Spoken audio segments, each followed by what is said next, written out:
19 November हा दिवस जागतिक शौचालय दिवस म्हणून साजरा केला जातो। मुंबई हे आंतरराष्ट्रीय शहर तसंच देशाची आर्थिक राजधानी असूनही इथे मात्र सामान्य नागरिकांना स्वच्छ शौचालय उपलब्ध होत नाही। त्यांना हा मूलभूत अधिकार जिथे मिळत नाही तिथे जागतिक शौचालय दिन साजरा करण्यासारखी परिस्थिती नाही, हेच यावरून स्पष्ट होतंय। पाहुयात एक रिपोर्ट।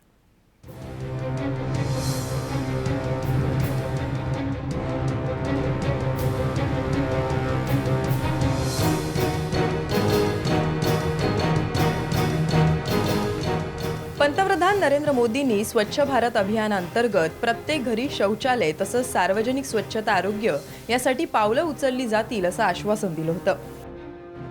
मात्र मुंबईसारख्या शहरात अजूनही परिस्थिती जैसे थेच आहे। मुंबईत शौचालय आणि सार्वजनिक आरोग्याचे प्रश्न यानुसार ढोबळमानाने या शौचालयाची वर्गवारी करता येऊ शकते। सार्वजनिक ठिकाणी असणारी पे अँड यूज टॉयलेट, झोपडपट्टीत असणारी आमदाराने किंवा म्हाडाने बांधलेली कम्युनिटी टॉयलेट्स, रेल्वेच्या अखत्यारीत असणारी टॉयलेट्स, महिलांसाठी सुरक्षित स्वच्छ आणि मोफत शौचालय। मुंबई महानगरपालिकेच्या आकडेवारीनुसार सार्वजनिक ठिकाणी मुंबईत पे अँड यूजसाठी 22,107 शौचकूपांची गरज आहे। मात्र सध्या महापालिकेने 13,722 शौचकूपं बांधली आहेत। हे स्वच्छतागृह ठेकेदार किंवा संस्था चालवतात। मात्र त्यातील स्वच्छता तसंच नागरिकांकडून घेतल्या जाणाऱ्या पैशांचा उपयोग आणि प्रशासन अनास्था हे प्रमुख प्रश्न आहेत।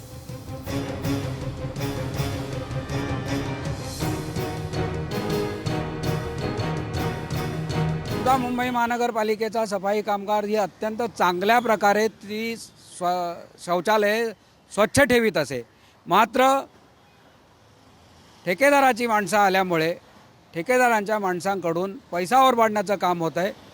स्वच्छतागृहांची सगळे आलबेल असं काही नाही आहे, दुरावस्था झालेली आहे। स्वच्छता अभियान राबवलं त्यामुळे आम्हाला असं वाटलं होतं की महिलांसाठी, पुरुषांसाठी आणि तमाम नागरिकांसाठी एक चांगले आदर्शवत अशी स्वच्छतागृह निर्माण होतील, परंतु काही नाही, अधिकाऱ्यांचं अक्षम्य दुर्लक्ष आहे आणि त्यामुळे पुरता स्वच्छता अभियानाचा बोजवारा उडालेला आहे।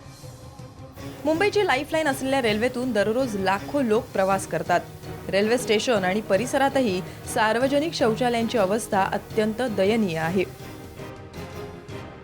उतारीची दुर्दशा एवढी झालेली आहे। भायखळा स्टेशनपासून इथून जाणारे कामगार वर्ग आहेत, MTNL मध्ये जाणार आहेत, ITI मध्ये जाणार आहेत आणि नायर हॉस्पिटलला जाणारे देखील पब्लिक इथूनच जातात असे कामगार वर्ग। परंतु 1 वर्षात स्वच्छता अभियानाची घोषणा झालेली आहे, परंतु आमच्या इथे काही टॉयलेटमध्ये अशी काही सुधारणा झालेली अशी दिसत नाही। सार्वजनिक शौचालयात पुरुषांसाठी मुतारी मोफत आहे, महिलांसाठी मोफत असून त्याबाबत माहिती न देता अनेक ठिकाणी महिलांची फसवणूक केली जाते। मोफत मुतारीचा बोर्ड दिसणार नाही अशी व्यवस्था अनेक ठेकेदारांनी केली आहे। मुंबई महानगरपालिकेच्या जेंडर बजेटमध्ये खास महिलांच्या शौचालयासाठी 5.25 कोटींची तरतूद करण्यात आली आहे। त्यातून निधी खर्चच झालेला नाहीये। महिलांसाठी सुरक्षित स्वच्छ शौचालयच नाहीये। मानकानुसार 50 लोकांमागे एक टॉयलेट हवं, मात्र मुंबईत एक टॉयलेट सरासरी 700 ते 1200 लोक वापरतात। अजूनही 60,000 शौचकूपांची मुंबईला गरज आहे।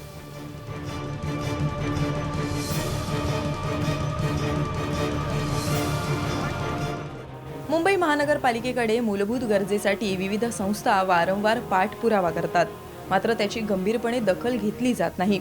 जोपर्यंत मुंबईसारख्या शहरात स्वच्छ सार्वजनिक शौचालय होत नाही, नागरिक उघड्यावर शौचास जाणं सोडत नाहीत, तोपर्यंत जागतिक शौचालय दिन आपण साजराच करू शकत नाही, अशी प्रतिक्रिया राईट टू पी साठी काम करणाऱ्या कार्यकर्त्यांनी दिली आहे।